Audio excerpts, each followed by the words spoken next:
Welcome back to the Backseat Startup Podcast, where we give unsolicited advice to strangers on the internet.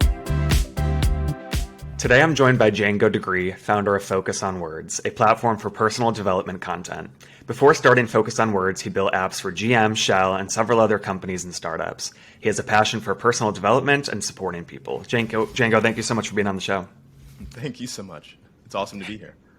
Yeah, I'm really looking forward to this conversation. We had a great chat before this, and this is the podcast where we give unsolicited advice to strangers on the internet. So we'll flip over to Reddit, we'll find a question posed by a founder, and we'll break it down. Sounds good to me. Great, let's jump in. And listeners, this is a very important aspect of this show. Django and I are wearing the identical shirt today. We joined this morning, realized that we were wearing the same Cuts shirt, and we have decided that if any Cuts employees or founders are listening, throw a sponsorship our way. So today we are brought by Cuts. That should be the intro from here on out, I guess. All right, so we'll give this a scroll, find a question that jumps out to us, and we'll rock with it. Let me know if any sound appealing to you. Okay. You might have some insight here as a bootstrapper. Yeah, that or like researching. I feel like I'm seeing a lot about like how do I talk to customer or potential customers and deciding the idea. I feel like we've seen 3 different ones like that. Do you want to double click in here? We were kind of touching on this earlier. You might have some good insight here. Yeah, for sure. I think that All right. Yeah, let's do it. I will read this for the sake of the listeners. So this is titled, How Do I Research Customer Problems? I wish I could get past this stage, but I feel stuck. Looking for some tips, tricks, or whatever to help me get past this. I'm very technical and motivated, a technical leader in their 9-to-5 job, so I have no problem building things and assembling teams, but I'm getting stuck at the idea phase. I built a list of startup ideas, but I don't have high confidence in any of them because none of them originated from the pain points of customers. I came up with them by just thinking of fun, useful things to build. Do any of you have methods for researching customer problems that have worked for you? I've been digging for a while, and the only thing I can find is a bunch of gurus selling snake oil and generic poke-around review sites advice. Is there a name for researching customer problems when you don't have customers? I feel like large businesses already have this figured out, and people to constantly do this for research. So this is a really good one. What do you think about this? I like it a lot. I think this is awesome. I love the add-in for the snake oil salesman. That always cracks me up. It's very true. If you spend any time on socials, you'll come across somebody selling you some sort of way to break through. But anyways, that was the video I did the other day. I spent like $60K on coaching a couple of years ago. Just like every salesman that like said, "Hey, I have an idea," I pretty much paid for it. So I completely understand the process. You spent $60K on personal development courses? Personal development courses, coaching, masterminds, all kinds of stuff over like a couple of years. So I fell into the YouTube like trench hole. It was pretty incredible. It's like a whole nother story, but I completely understand the like running into that when you're trying to find answers to questions that you have.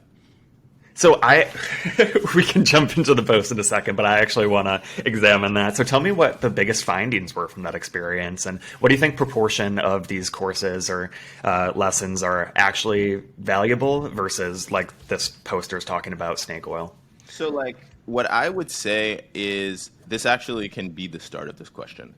Everyone has their own experience. So as you think about your own journey, there are things that may be similar to someone else, but who's to say that that person has what is the correct answer as to the process that you should take that will take you in the journey of your life? Like, I think the best way to find the best answers, and like the people who've given me the best answers are people who just say, hey, like this was my personal journey and I don't really know if it's going to be helpful for you or not. To say that you have the blueprint of my life and you don't know anything about my life is just, we're like gambling, right? We're rolling dice. And so you will help a certain amount of people and you'll feel, I think, more confident. I don't think any of the people I met were bad people at all. I just think like I had my own journey in life to figure out. And so it's true, right? Like if I do have the faith that I can do it, that is the first step to, you know, doing the right thing. I can't do it unless I envision it first.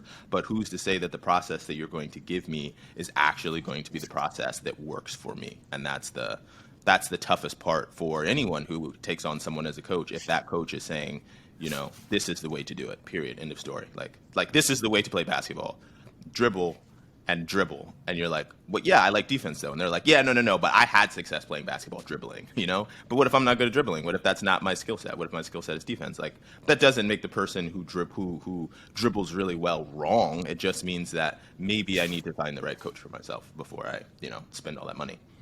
Yeah, absolutely. I think these courses and lessons are inherently one size fits all, which does work for, some of those people. And but if you're looking for that more personally tailored, what has your experience been like finding like in real life mentors and people to help you in the same aspects you were looking for in these courses, but a more personal touch?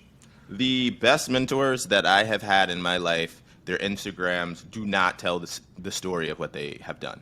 Like the 3-time, 4-time founders who like have probably been the most instrumental. The people who I've worked with that like were some of the best product managers were not like selling courses per se. They tended to be people who like have a regular Instagram about things they like. And we came across, talking about things. And so in turn, they weren't trying to solicit me advice per se, but we're just like, oh, wow, I ran into something like that when I was younger. You should try this, this, and this. And, maybe it'll work. Maybe it won't. It wasn't the person who was like, oh, dude, like I know exactly what you're going through. Here's like this free PDF that's going to give you the exact answer as to how you should go about your process. It's literally been like the people who are running another business and just happen to take some time because they, I don't know, see something in me or like an idea that I'm working on. They've given me some of the best advice. So again, if you have a 10% success rate with like a coaching program, if you had 1,000 people come in, you're going to help 100 people. Like that's a lot of people to help. Like, most people don't help 100 people, but that also means 900 people are going to pay and literally get almost nothing out of it. So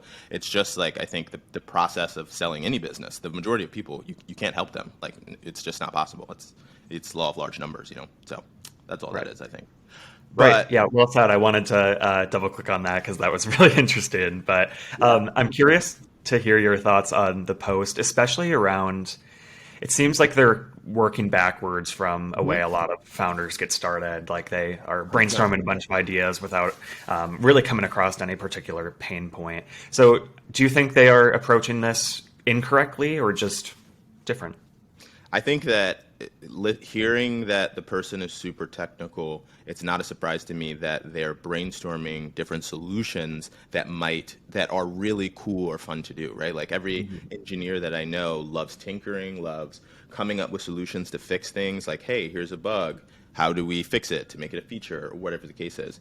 I think the best way to find out what a potential customer's problem is finding out who your ideal customer profile is. So like in my case, for Focus on Words, what we identified was that we wanted to help personal development readers with this solution that we had kind of come up with. We didn't necessarily 100% know what the problem was from the beginning.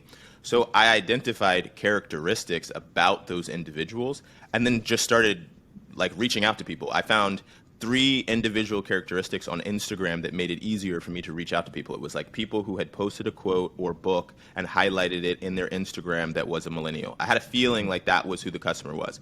So we did 57 stakeholder interviews with those people. I just reached out and was like, hey, I see that you posted about start at the end or, about the 4 agreements. And I would just love to ask you a couple questions because we're thinking about building an app for people who love these books. And people were like, oh, cool, yeah, for sure. And so after doing all of that, I started extracting certain problems from everyone that was very similar, like to the 90th percentile. And all of a sudden I was like, hey, this is a problem we can solve for this very specific group. And then I could quantify how big the market was because I was saying, hey, this is a millennial group that is into personal development reading, and it turns out there's 32.25 million, and if there's 90% of them are saying they have this problem, there's a good chance that probably, there's 10 million other people with this problem, so maybe it makes sense to build this app for them. Does that make sense?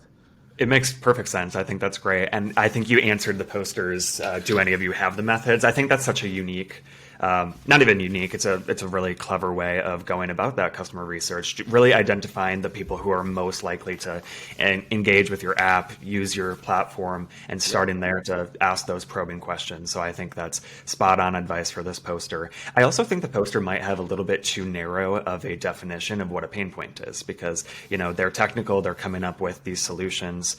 It doesn't have to be like a groundbreaking pain point with no existing solves for it. Right. I mean, being incremental about making things better is also addressing a pain point because you're addressing the shortcomings and things that already exist. So that's what those were some of my initial thoughts when I was reading through this. But do you want to go a little deeper into if you're just starting out, you have some ideas, you don't know which one to pursue, you haven't really put anything to build yet, where do you start in terms of reaching out to potential customers? Well, I would say that you should lean on your strengths. So like for me, I'm just like a highly, like, this is why I'm a product manager. Like I communicate a lot.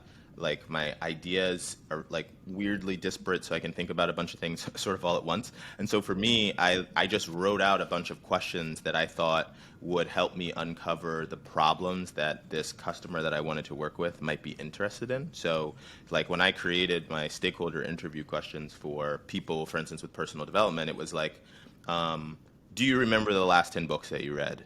It was like, do you love posting on Instagram? Why do you love posting on Instagram? Like, I've noticed that these are just behaviors that you have. Why are these the behaviors? The weird part about apps that I think right now in this world, we're very like focused on, hey, there's like the right solution. I don't think that there's a right solution. There's just a solution to solve what you can uncover as a problem. And it's a business if it turns out it's a lot of people's problem. So you don't need to go into it thinking like, I think this is the solution. The question is just like, is this something going on with you that is a driver as to why you're doing something in a certain manner, right? Because like if you think about Facebook, for instance, like people took pictures, put them in a photo album, and when friends came over, they would show them the pictures.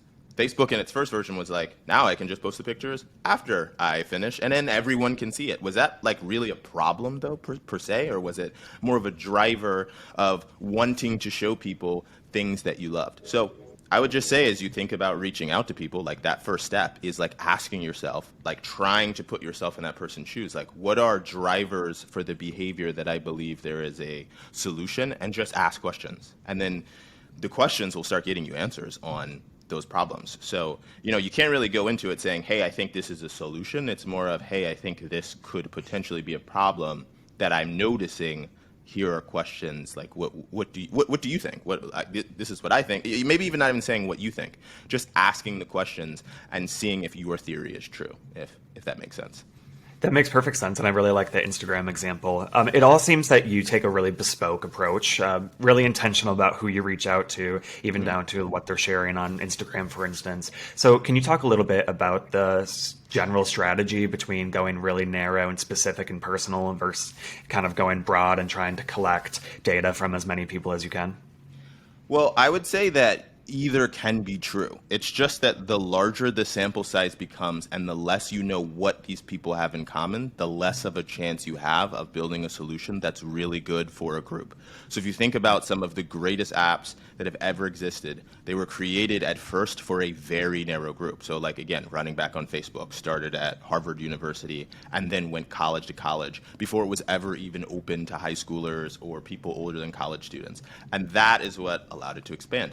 So like if you can go super broad, and then you can look after going super broad at what are the correlating answers to questions, and are there correlating factors to each person that will help us come up with with what now I realize this is a solution for, men who are working out, who are, like watching David Goggins videos. Now you all of a sudden understand what the market is, and you can extrapolate that after doing like 10,000 interviews, or you can start a little bit more narrow and say, I think that there's a problem for, and then you start to like, again, this is like what an ideal customer profile is. It's like this person buys groceries from Whole Foods in Austin, Texas. And so I know that like this is the customer that we're going after. And those factors could then maybe be evolved out. Like maybe it's not just Austin, it's people who buy from Whole Foods who are between the ages of 20 and 30 would love this application. Like that's how you find out if there's an actual market. Otherwise, you might create an app for like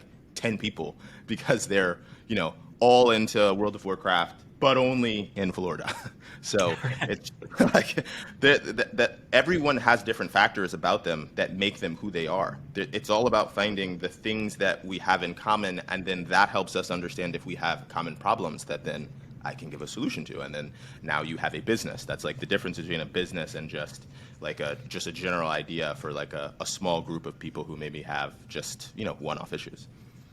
And what is your philosophy around continuing the conversation and keeping that basis of communication? So if you reach out to somebody over social media, for instance, and ask your preliminary questions, are you continuously following up? Do you encourage them to join a mailing list for updates as the app develops? What are your thoughts around that?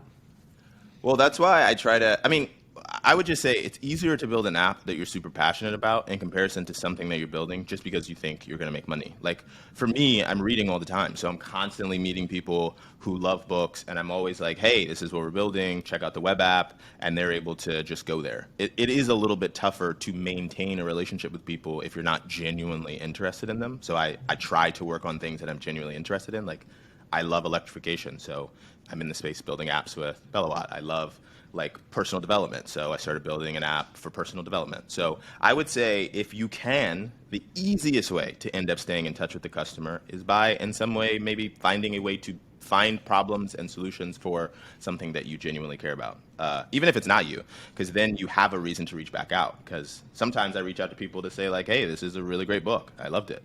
You should check it out. Or I reach back out and I'm like, hey, have you read any good books lately? Because I'm just genuinely interested. So I would just say that's probably the easiest way. It's definitely not as easy if you are building sometimes I have some friends who are building some healthcare stuff. It's just hard to follow up with people because they don't know how to follow up. Like, what do I even say?